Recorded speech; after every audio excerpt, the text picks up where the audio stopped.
Igreja que cumpre um papel imprescindível no tempo do fim. Igreja poderosa no amor, cheia da graça. Igreja justificada pela fé.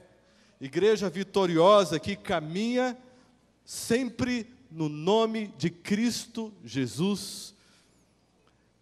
Igreja que tem meta, que tem propósito, que tem sentido, que tem graça, tem beleza, tem carisma, é atraente e atrai os necessitados, atrai aqueles que precisam e carecem do amor e da glória de Cristo Jesus. Esta é a nossa igreja, objeto do sonho e da mais profunda consideração de Cristo Jesus. Igreja que custou o sangue precioso, de valor inestimável, que excede a tudo no universo. O sangue precioso de Cristo Jesus é o custo desta igreja, que é composta por você, eu e Jesus Cristo. Ele é a cabeça. Este é o corpo de Cristo Jesus. Por mais débil que possa parecer, por mais pecadora que possa se apresentar, esta é a igreja de Cristo Jesus. E o diabo teme e treme diante dela, principalmente quando ela se reúne na assembleia, quando ela se apresenta debaixo do amparo do Espírito Santo para receber a luz e a sua glória. E aqui acontece a justificação por meio da graça maravilhosa de Jesus Cristo. Nós estamos realmente no melhor lugar do mundo, aos pés da cruz do Calvário, diante do trono da graça de Cristo Jesus, conforme a sua vontade, conforme o seu desejo, agora, aqui, nesse dia sagrado, para a honra e glória do Senhor Deus.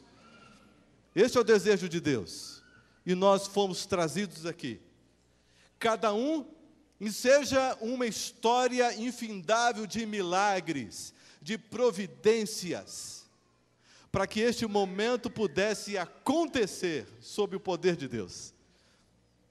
O ajuntamento desta igreja neste momento é uma história de milagres, e que revela a misericórdia extrema, máxima de Deus por nós. Louvado seja o nome do Senhor Deus. Mesmo que você esteja quebrantado, mesmo que você se sinta destruído e arrasado pelo pecado, mesmo que você se sinta escravizado por algum tipo de pecado na sua vida, aqui é o lugar do quebrantamento, é o lugar da libertação, porque estamos invocando aqui a presença do Todo-Poderoso, o Espírito Santo, que tem o único objetivo de nos conduzir, de nos conectar ao nosso Salvador, o Senhor Jesus Cristo. Louvado seja Deus. Abra, por gentileza, a palavra, o verbo, que recria o coração e nos reconduz à mente de Cristo. 1 Samuel, capítulo 15, verso 13. 1 Samuel 15, verso 13. Enquanto você encontra este verso tão precioso, eu quero contar uma história para vocês. Aconteceu em 2010, no verão de 2010. Um casal viveu uma experiência dramática, terrível. A senhora Stork e o senhor Todd, num acidente automobilístico, eles perderam a filhinha de 13 anos de idade. É uma dor inimaginável. É algo profundamente dilacerante. Um pai, uma mãe, perder uma filha, um filho, não existe nada pior do que isso na experiência aqui, neste mundo. É uma perda profunda. Em meio ao desespero, em meio ali ao choro, as perguntas, em meio àquele estado tão terrível em que eles estavam experimentando, num dado momento de lucidez, eles pararam, olharam um para o outro e disseram: vamos fazer uma coisa, vamos doar os órgãos do corpinho da nossa filha, vamos. E o casal fez um acordo e ofereceu para os órgãos, os organismos ali que cuidavam desse assunto, e eles apresentavam apenas uma condição: de que eles fossem chamados, depois do transplante, principalmente do coração, ser realizado, eles queriam ter o privilégio de ouvir o coração da filhinha batendo no corpinho de uma outra criança. Eles não sabiam, não imaginavam que Patrícia Winters, ela já há 5 anos, ela padecia com um probleminha no coração, aliás, problemão muito grave, e ela estava numa longa fila de espera. Ela já ficava só deitada, porque o menor esforço era algo grande para o seu coração, que já não aguentava mais nada. E ela estava ali lutando pela vida. Até que a notícia chegou, e com alegria os pais da Patrícia a levaram para o hospital. A cirurgia foi feita, um sucesso absoluto. Ela voltou para casa e já bem recuperadinha. Os pais se lembraram então da condição apresentada pelo casal doador. Fizeram a ligação, marcaram o encontro e eles vieram. Quando as mães se encontraram, elas se abraçaram e choraram demoradamente. Gastaram um bom tempo ali. Até que elas se recobraram um pouco. E finalmente Patrícia entrou ali na sala com estetoscópio e uma parte colocava aqui no coração e oferecia para a senhora Storck, para que ela pudesse ouvir as batidas do coração da filhinha dela no corpo da Patrícia. Sabe qual é o maior sonho de Deus? Estar o tempo todo ouvindo em nós as batidas do coração, os batimentos aqui do coração de Cristo Jesus em nós. O meu coração original, o seu, não serve nem para ser reciclado, não há recuperação para ele.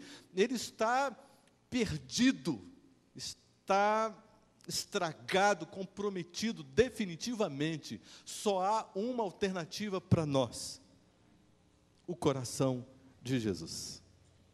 Para que a gente consiga colocar os nossos sentimentos aonde Ele coloca os dele. Para que a gente tenha condições de colocar a nossa mente aonde Deus coloca dele. Para que a gente tenha condições de sonhar os sonhos de Deus. Para que a gente consiga viver. Para que a Patrícia pudesse viver, uma garotinha teve que morrer. Para que eu possa viver espiritualmente, Jesus, o meu doador, o seu doador, ofereceu o seu coração. Louvado seja Deus. Jesus é lindo demais. E nós estamos aqui cheios de gratidão. Encontraram o texto?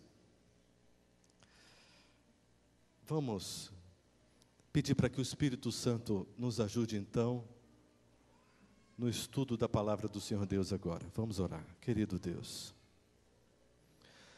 o Senhor está vendo essa igreja, não é? Cada vida aqui compondo o teu povo. São histórias difíceis, complicadas. Cada problema, não é, Senhor? Cada situação que parece se configurar como algo impossível, mas o Senhor continua insistindo: não existem coisas impossíveis para Deus. Muito obrigado. Muito obrigado porque o Senhor está, mais uma vez, colocando à nossa disposição o coração de Cristo Jesus, o teu Filho. Nós o aceitamos. Coloque-o dentro de nós, Senhor.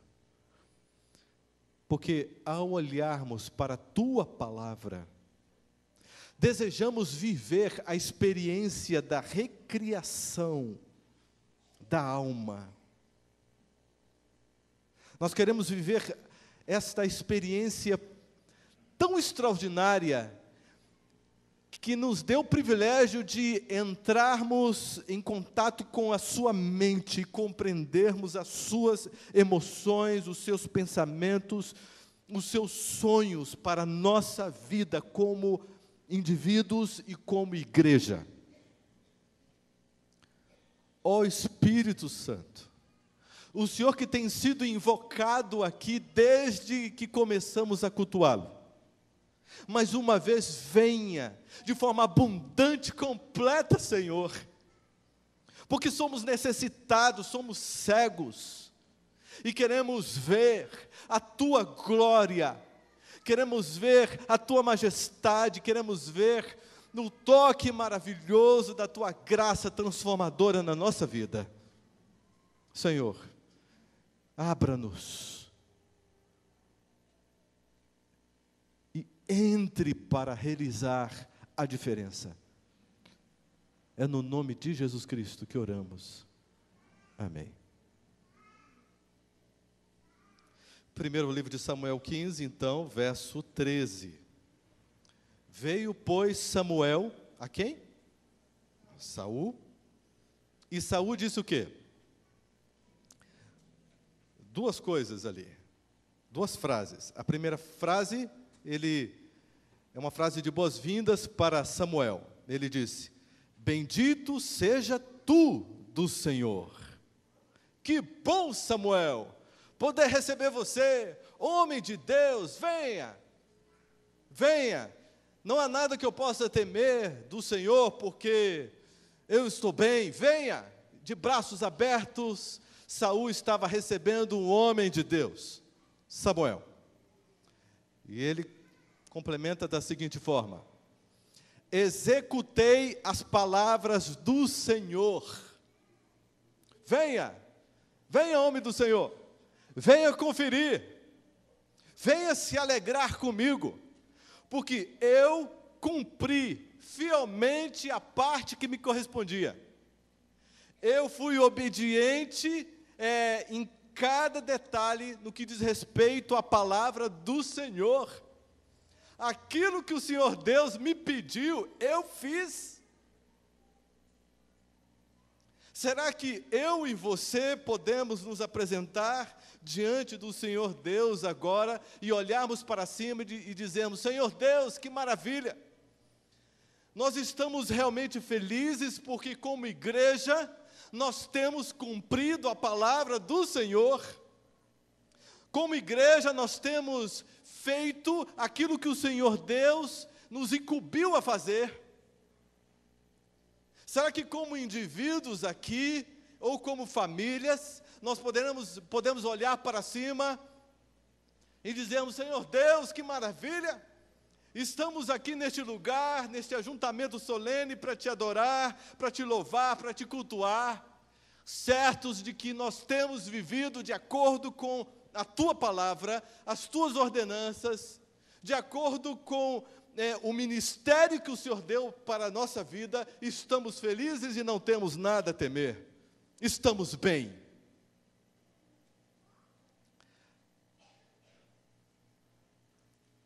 Primeiro Samuel 17, versículo 45.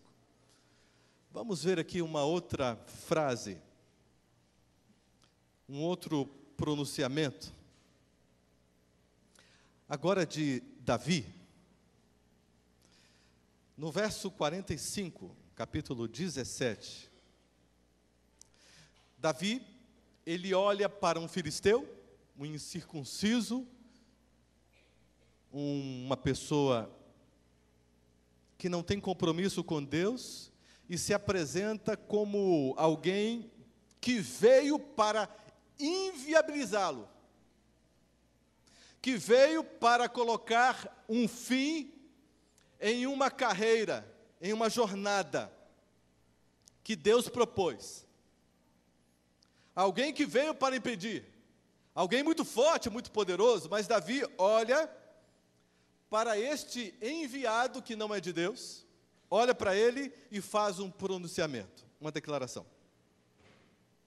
Dá um recado forte e diz assim: tu vens contra mim com espada, e com lança, e com escudo, eu, porém, vou contra ti em nome do Senhor dos Exércitos, o Deus dos exércitos de Israel, a quem tens afrontado. 46, hoje mesmo o Senhor te entregará nas minhas mãos, ferir-te-ei, tirar-te-ei a cabeça, e os cadáveres do arraial dos filisteus darei hoje mesmo às aves dos céus e às bestas feras da terra, e toda a terra saberá que há um Deus em Israel. Você tem gigantes na sua vida? Existem situações aparentemente intransponíveis? Existem dificuldades grandiosas que foram colocadas pelo inimigo das almas? E você olha para isso e se detém? Ou você se apresenta como Davi? Bom, vamos analisar esses dois contextos aqui. Saul e Davi. Primeiro Saul. Vamos começar aqui no versículo 1 do capítulo 15, 1 Samuel 15, no verso 1, que diz o seguinte: disse Samuel a Saul: enviou-me o Senhor a ungir-te rei sobre o seu povo, sobre Israel. Atenta, pois, agora às palavras do Senhor. Em algumas versões mais modernas, você vai encontrar esse texto assim: Samuel chegando diante de Saul, o rei Saul, e Samuel diz o seguinte: você se lembra, Saul, de que você não era nada em Israel? E o Senhor olhou para você, e Ele ungiu a sua vida, e te deu um propósito, e você que não era nada, tornou-se alguém. Você que não tinha nenhuma missão, agora é um homem que tem uma missão, um propósito, um destino. Você se lembra que você não era nada, e o Senhor Deus me enviou para ungí-lo, e agora você é um rei em Israel, você se lembra? Ok? Então, o Todo-Poderoso, aquele que me enviou para te ungir, tem uma missão para você. É uma missão. Israel era um povo diferente. Era como uma igreja diferente. Com costumes diferentes. Com princípios diferentes. Nada havia em comum com outras igrejas. Não havia nada em comum entre aquele povo e os povos, e os outros povos e as outras nações. Mas aos poucos, os filhos de Israel e as filhas de Israel começaram a observar a vida das outras pessoas. E um desejo no coração deles de serem iguais e de uma certa admiração, e começaram realmente a se alimentar dessas considerações, dessa admiração, e aos poucos, estes filhos de Israel, estas filhas de Israel, começaram a tomar atitudes para adotar realmente usos e costumes, conceitos, valores, entre aspas, destas nações. E as famílias foram atingidas, e agora o povo de Deus era formado por famílias, ele é então impactado, e um pensamento em comum é gerado. Nós nos cansamos de sermos diferentes. Queremos então viver uma experiência como estes povos, queremos ser pessoas normais. Eles então resolveram apresentar essa demanda para o profeta Samuel, o que ficou profundamente triste e decepcionado. Ele se aproximou de Deus e disse: como pode, Senhor? Será que fui eu que errei? O que será que está acontecendo? E Deus disse: Samuel, não fique preocupado, não estão rejeitando a você, não. Estão rejeitando a mim. Eu conheço o povo. Eu sei o que aconteceu. Eu sei exatamente de que fonte eles estão bebendo. Eu sei do que eles estão se alimentando diariamente. Eu sei como as coisas estão ocorrendo. Eu estou sentindo saudades do meu povo. O meu povo já não me ama mais como antigamente. O meu povo está se distanciando. Eu sei que o meu povo não vai mudar de ideia. Eu sei que vai ser alguma coisa triste, difícil para o meu povo. Mas eu vou dar aquilo que eles querem. Vou dar um rei para o meu povo. De um governo teocrático, agora um governo monárquico. A semelhança, nos moldes de todas as outras nações. Para ser Israel uma nação normal, como todas as outras. E foi assim que esta igreja, aos poucos, de indivíduo a indivíduo, família a família, foram se conformando com o mundo, e foram se adaptando e gostando, e começaram a ouvir, começaram a ver, começaram a se envolver, e começaram a trazer coisas, e coisas, e coisas, e diziam: não tem nada a ver com o problema, com a dificuldade, não tem nada a ver, não tem nada a ver. Daqui a pouco, o pensamento comum já estava fechado, e longe de Deus. Um povo que se rebelava contra o seu Deus, o Todo-Poderoso, razão de toda a sua existência, do seu propósito, da sua identidade, e agora estavam ali. Bom, Saul foi ungido para um propósito, e finalmente, Saul recebe uma missão. No verso 2, assim diz o Senhor dos Exércitos: castigarei Ameleque pelo que fez a Israel. Isso era uma profecia que já foi proferida, você pode encontrar em Êxodo 17, 8 a 16, uma profecia, e Deus estava convocando ali, era uma santa convocação, para que ele fosse utilizado como um instrumento da misericórdia de Deus, ao destruir, ao antecipar, ao oferecer para uma nação inteira os juízos. E neste juízo estava previsto, de acordo com a ordem de Deus, que todas as pessoas fossem destruídas, inclusive crianças e animais também. A profecia deveria ser cumprida à risca. E Deus estava utilizando o seu povo como um instrumento da sua indignação, num ato extremo de misericórdia, porque estas santas condenações ocorriam para que o mundo conseguisse caminhar no seu curso, porque o diabo estava trabalhando intensamente para inviabilizar completamente a humanidade, para que Jesus nem viesse, para que o Messias nem comparecesse, e tudo fosse destruído. O diabo queria destruir o mundo antes de que se cumprisse todas as palavras do Senhor. Mas dentro da onisciência de Deus, do grande plano da redenção, Deus tomava então algumas atitudes emergenciais e definitivas, eram ações de juízos. que até crianças deveriam serem exterminadas, para que o mal fosse extirpado até a raiz.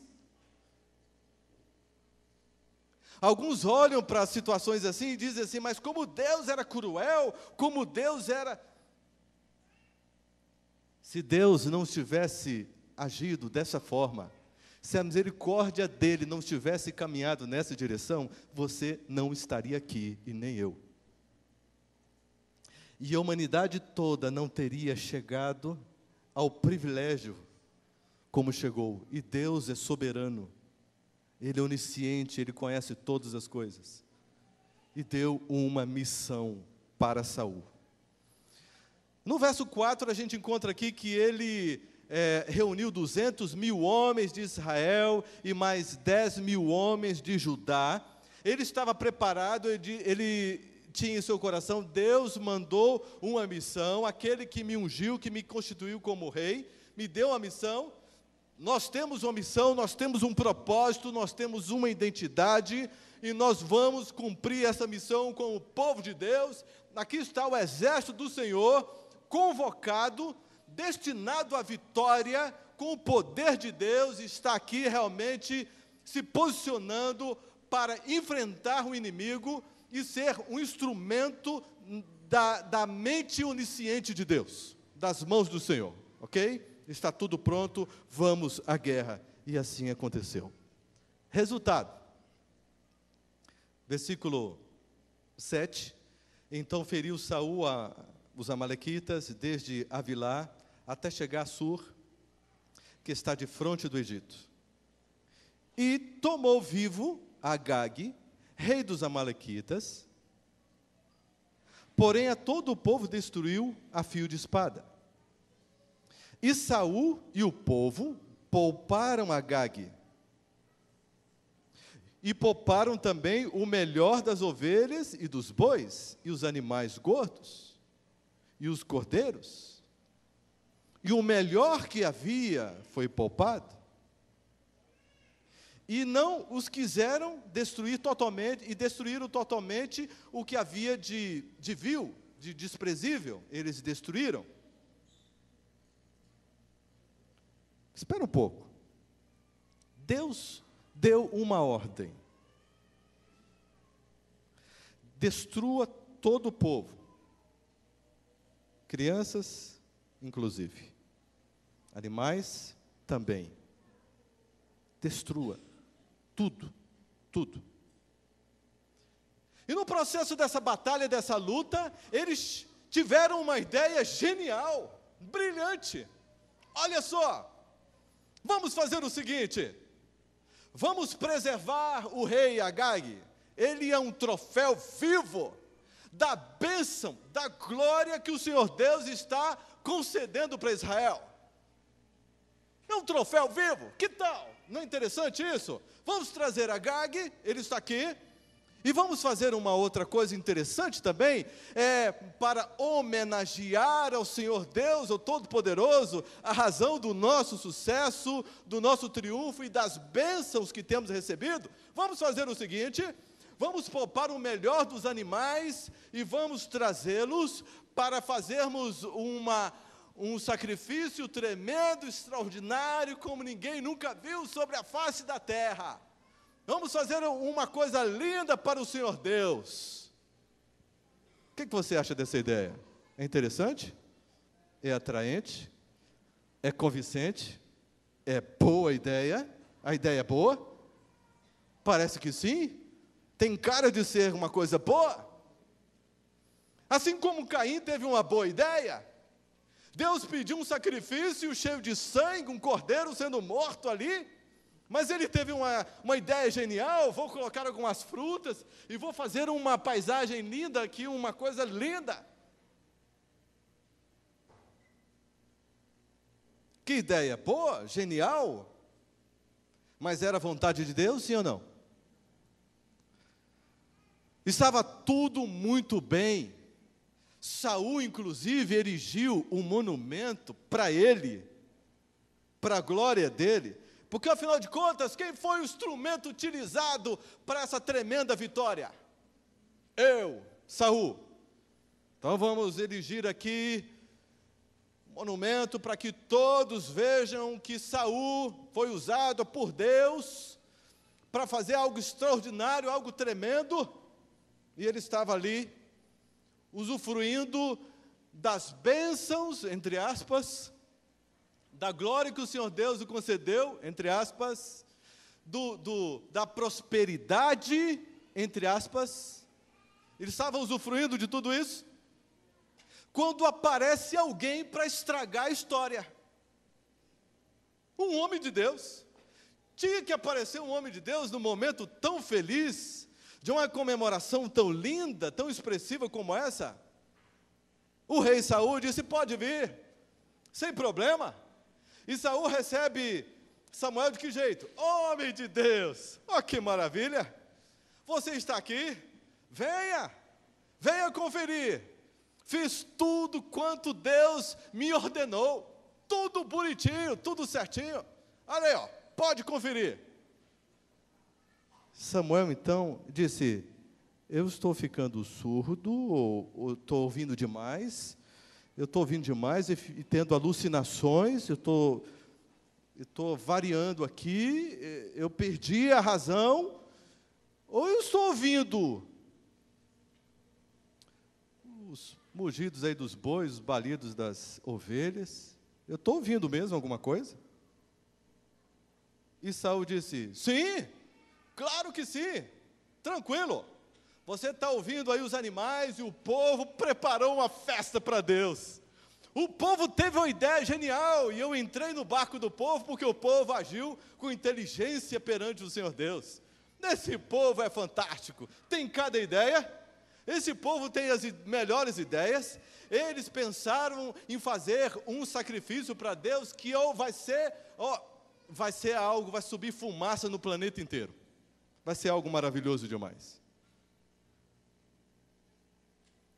Saul, e mais o que aconteceu? Você matou todos os homens? Todo mundo, eliminamos todo mundo, não sobrou ninguém, só o rei Agag que está aqui, que é o nosso troféu vivo. O quê? Você não o matou também? Rapaz, olha só, é um troféu vivo, a gente não precisa matar ele. Aqui, ó, ele representa o nosso sucesso, a nossa vitória. É difícil você conversar com uma pessoa cínica, é verdade ou não é? É difícil você conversar com uma pessoa que está em pecado, está querendo te provar que, a despeito do pecado, é uma pessoa próspera, de sucesso e uma pessoa abençoada. Não é fácil você conversar e lidar com uma igreja cínica, que diz que nós estamos cumprindo a missão, nós estamos fazendo tudo quanto Deus está nos pedindo, que maravilha, que maravilha. No entretanto, o Senhor Deus tem palavras de repreensão, palavras encharcadas de lágrimas, palavras embargadas. O meu povo perece por falta de conhecimento, de relacionamento. O meu povo não cumpre a sua missão. Eu enviei para o meu povo revelações extraordinárias, e o meu povo dá as costas e finge que é surdo, e cada um vive do jeito que quer, vive do jeito que entende, de acordo com a sua própria conveniência, e diz: Deus está comigo, está tudo certo, estamos bem. E como igreja, não venha nos criticar, não venha nos criticar, estamos muito bem, obrigado. É difícil de lidar com o cinismo que o pecado proporciona, porque a racionalização, ela embrutece a mente. Isso que estava acontecendo com aquela igreja, a igreja liderada por Saul. Samuel, respirando profundamente, pedindo socorro para Deus e dizendo: Senhor, eu estou ficando doido, maluco, ou isso está acontecendo?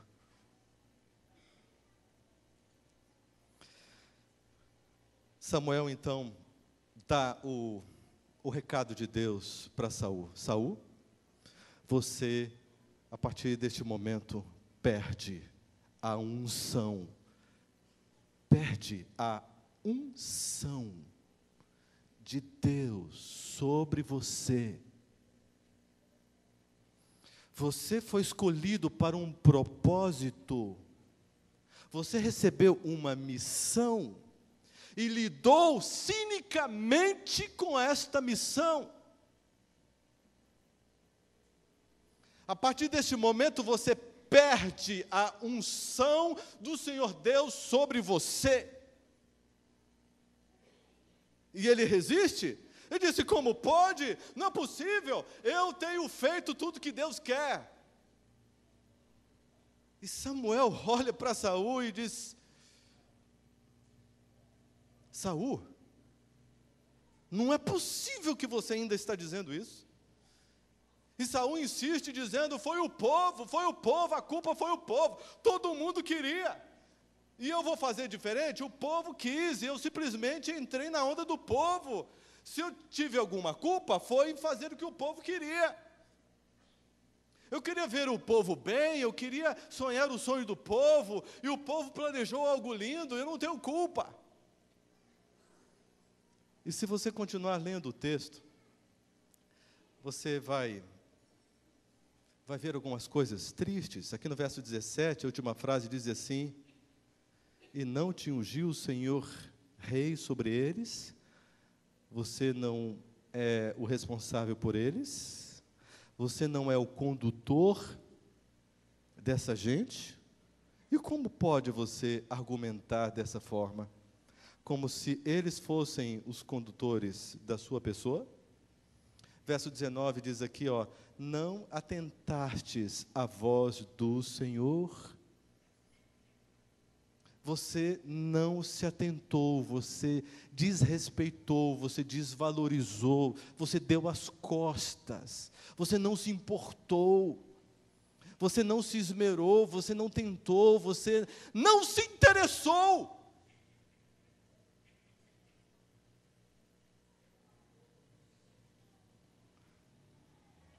E ele continua insistindo, no verso 20, ele diz aqui, pelo contrário, dei ouvidos à voz do Senhor, e segui o caminho pelo qual o Senhor me enviou.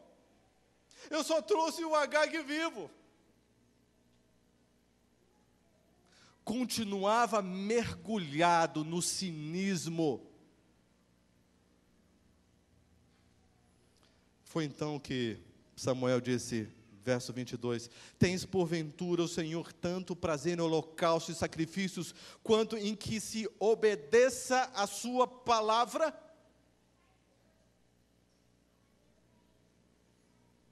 Deus não quer pessoas criativas que inventando sonhos por aí, Deus quer pessoas obedientes. Deus não quer pessoas reinventando sacrifícios e coisas para Deus, Deus quer pessoas obedientes. Não é uma obediência segundo o que você pensa, o que você imagina, ou eu penso ou imagino. É uma obediência segundo a palavra do Senhor Deus, o que está escrito e pronto.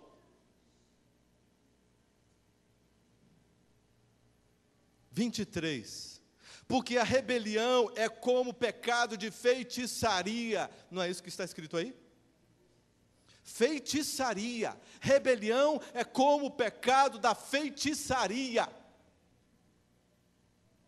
E a obstinação para o pecado é idolatria, e o Senhor Deus não admite. Você vai observar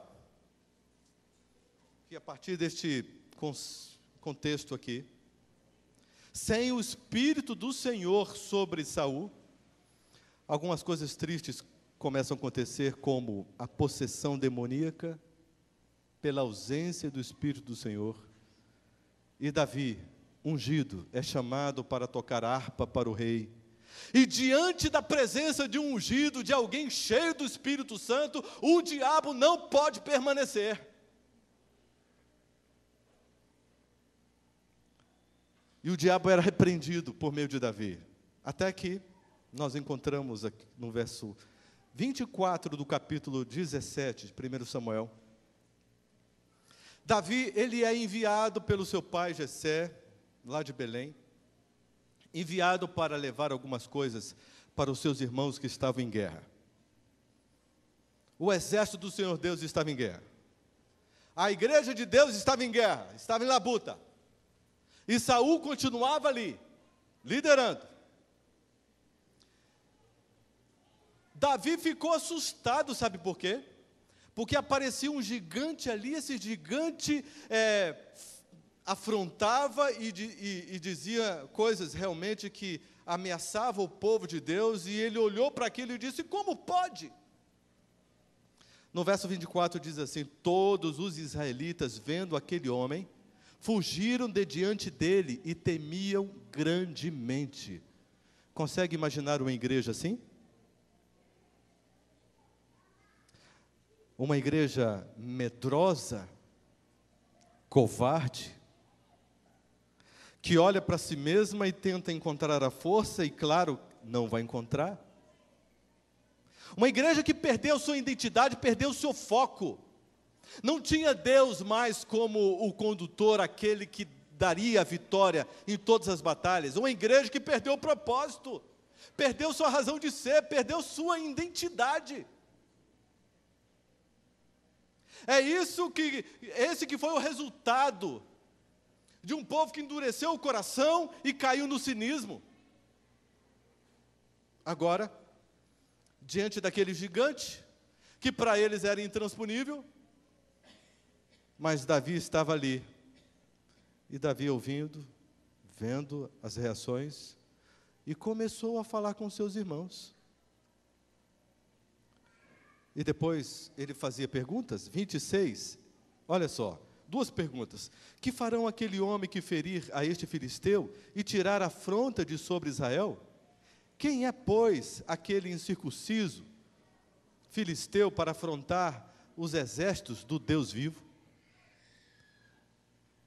Davi, ele tinha a unção de Deus. Quando se recebe a unção de Deus,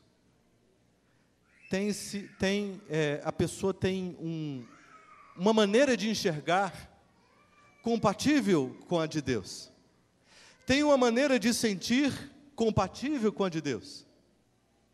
Tem uma maneira de fazer leitura sobre contextos da vida de uma forma espiritual. Tem uma postura sempre espiritual diante de todas as situações. Não olha para si mesmo, para os seus recursos e para a sua capacidade, mas está com os olhos colados no Todo-Poderoso.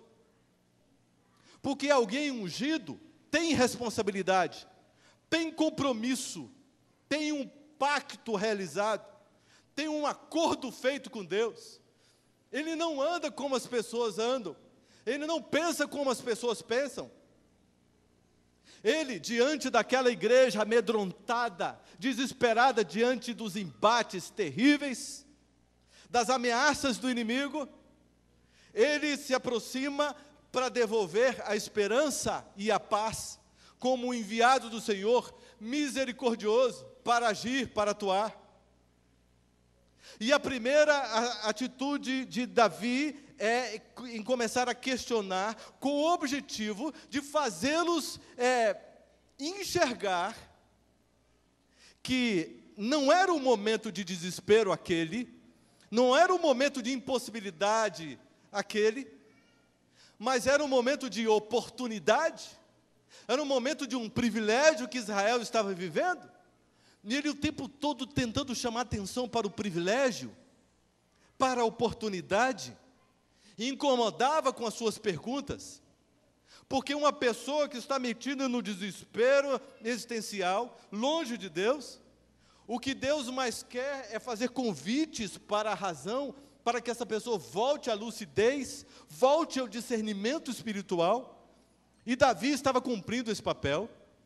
Interessante que o seu irmão aqui, carnal, Eliabe, versículo 28, ele ouviu isso, e o seu irmão mais velho, e ficou muito bravo com ele, E um pouco mais à frente, já no final desse versículo, ele diz assim: Davi, eu conheço a sua presunção e a sua maldade também. Você é um pretensioso, é um presunçoso. Você se acha.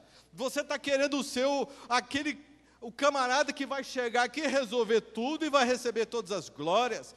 Você está preocupado com a sua imagem, você quer fazer o seu cartaz aqui, né, às custas da nossa miséria, do nosso desespero. Você está querendo olhar para tudo isso e dizer que nós somos fracos e vai sair daqui e contando para todo mundo das nossas vergonhas. Você é um presunçoso. Foi mal interpretado, Davi, pela sua família, pelos de casa.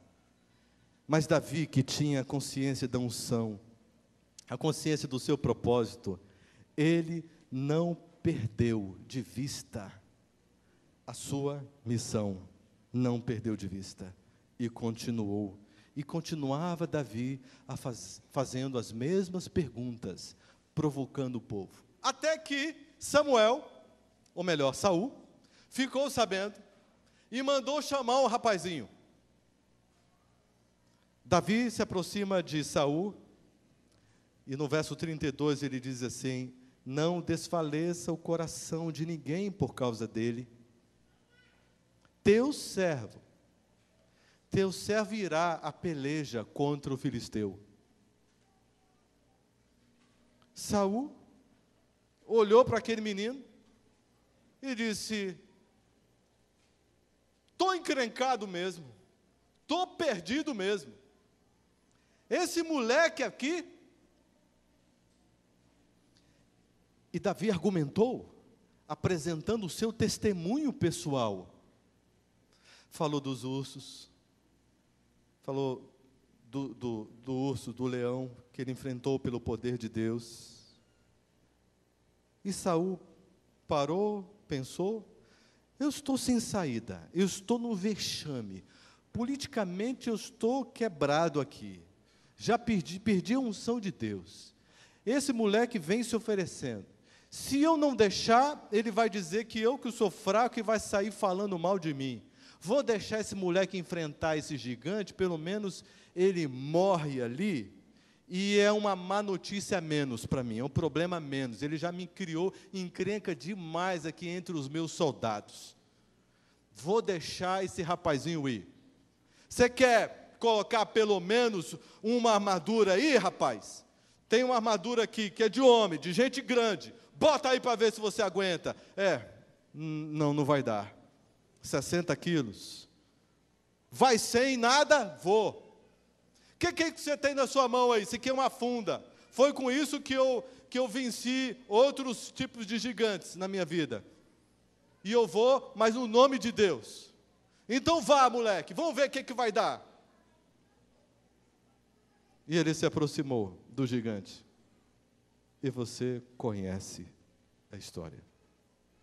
Eu queria chamar a sua atenção para o seguinte: o Senhor Deus escolheu esta igreja para um propósito. O Senhor Deus, com as suas mãos de amor e de misericórdia, fez com que nós nos tornássemos uma igreja. Ele quer que nós entendamos o seu sonho.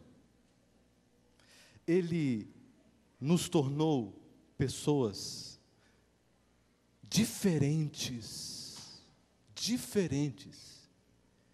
que anda na contramão do curso deste mundo. Pessoas que não se preocupam com a conveniência, com o conforto, com a sua comodidade, pessoas que não estão estruturando uma vida, entre aspas, eterna, perene aqui nessa terra. O Senhor Deus tem uma missão, tem um propósito. O Senhor Deus tem revelações especiais, uma luz especial para esta igreja. O Senhor Deus está convocando a sua igreja para a missão. Esta é a igreja de Deus e Ele não abre mão. E você é parte integrante desta igreja. e como povo de Deus, diante da missão do Senhor Jesus Cristo, nós temos falhado, temos fracassado. A nossa performance tem sido muito semelhante em alguns aspectos dessa igreja que a gente acabou de ver. Segundo Crônicas 7,14 diz o quê? Se o meu povo, que se chama pelo meu nome, se orar, se me buscar, se humilhar, se orar, se me buscar, e se converter dos seus maus caminhos, então eu, dos céus, farei o quê? O que Deus fará? Eu perdoarei, eu primeiro ouvirei, perdoarei e sararei. No versículo 15 diz o quê? E toda oração que se fizer neste lugar, os meus ouvidos estarão atentos e os meus olhos abertos para atender toda a oração. Nós somos o povo de Deus. Este é o momento de nós nos quebrantarmos, de nos humilharmos diante do Senhor Deus. Não é um momento para nós batermos a mão no peito, assim como Saul, e dizermos, tudo quanto o Senhor tem ordenado, nós temos cumprido. Nós somos realmente uma igreja poderosa, não. Vamos nos quebrantar diante do Senhor Deus, profundamente reconhecidos, de forma particular, de forma individual, pessoal, a nossa deficiência grave diante do Senhor. E vamos, neste momento, no nome de Jesus, clamar dEle o socorro. E a sua mão de unção novamente sobre nós.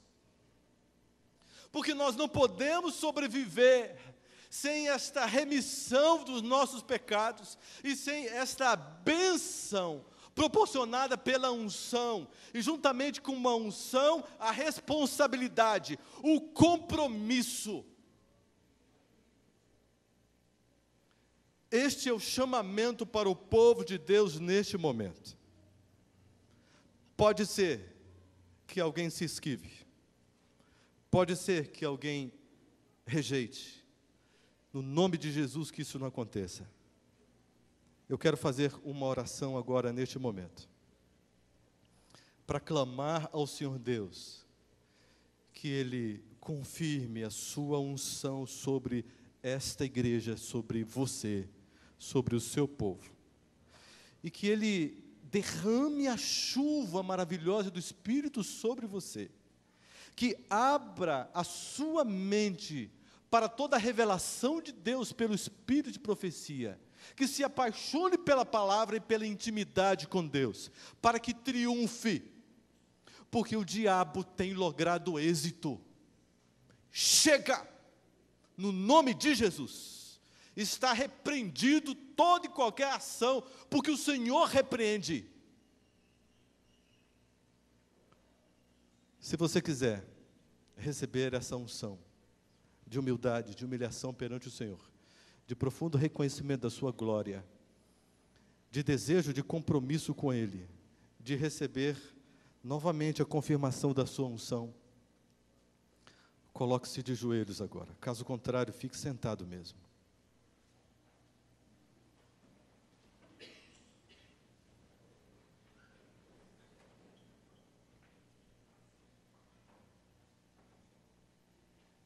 Quem não tiver condições físicas de se ajoelhar e quiser participar, fique em pé, tá bom? Deus, o Senhor está vendo o que está acontecendo aqui, Senhor. O Senhor sonhou com esse momento, desejou profundamente, ardentemente em seu coração, porque o Senhor quer reavivar o teu povo. O Senhor quer trazer a luz para a mente do seu povo. O Senhor tem reformas anunciadas, urgentíssimas, imediatas para o teu povo. E o teu povo tem resistido, Senhor Deus, em ofensas e pecados. Deus, temos exemplos tristes na tua palavra, para nos alertar, porque nós não podemos e nem precisamos errar como eles erraram. Contamos com o teu poder, ó Espírito Santo, contamos com a revelação da tua palavra, contamos com a luz menor do Espírito de profecia que mantém a nossa mente aguçada, sensível para as coisas espirituais. Não temos desculpa. Diante do Senhor Deus, diante destes privilégios, diante desta grande oportunidade, somos indesculpáveis perante o Senhor Deus, se rejeitarmos.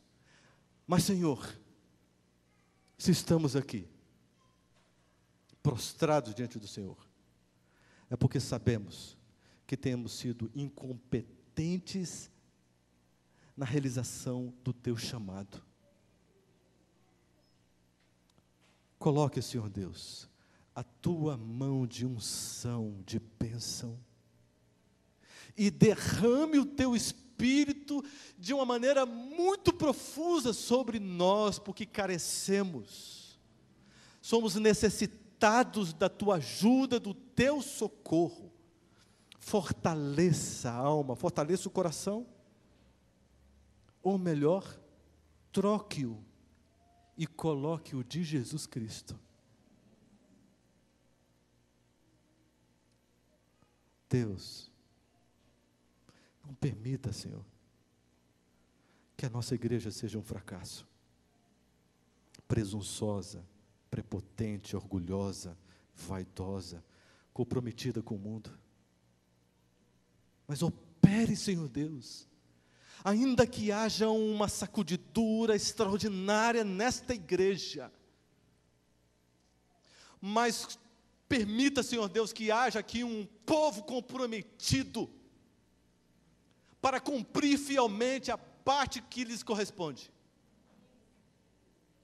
Dá, Senhor Deus, uma experiência única, porque o diabo tem ganhado terreno, tem logrado êxito. Por favor, Senhor Deus, um momento para que esta igreja acorde, para que nos acordemos, é agora, no nome de Jesus. É questão de vida ou morte. Ó Deus, queremos a vida e queremos com Jesus. Então, Senhor Deus, derrame na mente e no coração o óleo sagrado do teu divino Espírito Santo. Reconsagra-nos, receba-nos de volta, cobertos da nossa vergonha, pelo manto sagrado de Cristo Jesus, com colírio nos nossos olhos, para que possamos enxergar a tua glória, e com os ouvidos sensíveis, para ouvirmos a voz do teu Santo Espírito. No nome do Senhor Jesus Cristo, te imploramos. Amém.